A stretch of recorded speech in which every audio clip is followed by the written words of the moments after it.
ફરીથી દેશની એ સામાન્ય જનતાને મોંઘવારીનો માર પડશે, માસિક બજેટ ખોરવાઈ જશે, કારણ કે સરકારે એવી જાહેરાત કરી છે જેની ચર્ચાઓ હાલમાં સમગ્ર દેશમાં ચાલી રહી છે। તે જ અંગે વાત કરીશું આજે આ વિડીયોમાં। નમસ્કાર, સ્વાગત છે આપનું ક્રાંતિ માર્ગમાં અને હું છું મિક્ષુ ઠક્કર આપણી સાથે। છેલ્લા એક અઠવાડિયાથી આપણે જે વિષય પર ચર્ચા કરી રહ્યા હતા કે પેટ્રોલ ડીઝલના ભાવમાં વધારો થશે, કારણ કે વૈશ્વિક સંકટ જે ચાલી રહ્યું છે અને બીજી બાજુ એક એવું કારણ પણ લોકો કહી રહ્યા છે કે પશ્ચિમ બંગાળની ચૂંટણી જે સમાપ્ત થઈ ચૂકી હતી અને એ ચૂંટણી સમાપ્ત થયા બાદ હવે સરકાર જે છે તે પેટ્રોલ ડીઝલનો ભાવ વધારશે તે રીતની શંકાઓ દેખાઈ રહી હતી અને ગઈ મોડી રાત્રે સરકાર દ્વારા એવી જાહેરાત કરવામાં આવી કે પેટ્રોલ અને ડીઝલ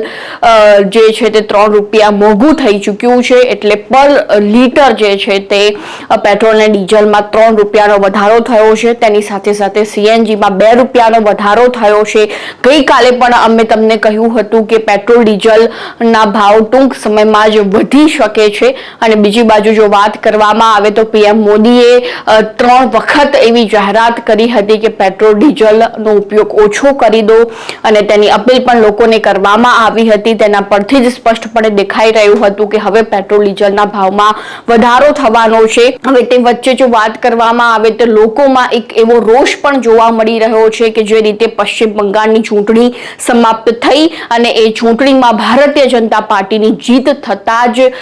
જે છે તે પેટ્રોલ ડીઝલના ભાવમાં વધારો કરવામાં આવ્યો છે અને બીજી બાજુ જો વાત કરવામાં આવે તો દેશમાં જ્યારે પણ ચૂંટણીઓ સમાપ્ત થાય છે ત્યારે ચોક્કસથી પેટ્રોલ ડીઝલના ભાવમાં વધારો થતો હોય, મોંઘવારીમાં વધારો થતો હોય છે, કારણ કે ચૂંટણી પહેલા તો નેતાઓએ નિવેદનબાજી કરવાની હોય છે કે અમે આમ આપી દઈશું, તેમ કરી દઈશું, મોંઘવારી ઘટાડી દઈશું, ભાવ વધારો અટકાવી દઈશું, પરંતુ જેવી જીત મેળવી છે ત્યારે એ નેતાઓ લોકોના નથી રહેતા, એ સામાન્ય જનતાના નથી રહેતા અને માત્ર એ પેટ્રોલ ડીઝલના ભાવ હોય કે પછી અન્ય કોઈ વસ્તુઓના જ ભાવ કેમ ના હોય તેમાં સીધો વધારો થઈ જતો હોય છે। ચૂંટણી બાદ પ્રજા કોણ છે એનો વિચાર એ નેતાઓ નથી કરતા, એવું આપણને ઘણી વખત તેના ઉદાહરણો મળી ચૂક્યા છે અને જે રીતે હાલમાં પશ્ચિમ બંગાળની વાત કરવામાં આવે તો ચૂંટણી પહેલા 1 પણ રૂપિયાનો ભાવ વધારો નહોતો કરવામાં આવ્યો, પરંતુ જેવી જ ચૂંટણી જીતી તેવો જ ભાવ વધારો પેટ્રોલ ડીઝલમાં કરવામાં આવ્યો। જો કે નેતાઓ તો એવું કહી રહ્યા છે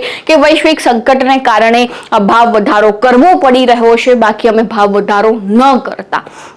પરંતુ જો ભાવ વધારો તમારે કરવો જ હોય તો તમે ચૂંટણી પહેલા પણ કરી શકતા હતા, પરંતુ ચૂંટણી જીત્યા એના થોડા જ સમયમાં એ ભાવ વધારો કેમ થયો એ પણ ખૂબ મોટો પ્રશ્ન હાલમાં દેખાઈ રહ્યો છે અને અમે તમને હજુ પણ કહી રહ્યા છીએ કે એલપીજીના ભાવમાં પણ વધારો નોંધાઈ શકે છે। ગઈકાલે પણ અમે તમને કીધું હતું કે ટોટલ 15 થી 20 રૂપિયાનો વધારો પેટ્રોલ ડીઝલમાં થવાનો છે, પરંતુ એ ટુકડે સરકાર જે છે તે ભાવ વધારો કરશે તેવા એંધાણ દેખાઈ રહ્યા છે। હવે આ મુદ્દે તમારું શું કહેવું છે એ પણ અમારા કોમેન્ટ બોક્સમાં જણાવી દેજો અને ખાસ ક્રાંતિ માર્ગને સબસ્ક્રાઇબ કરવાનું ભૂલતા નહીં।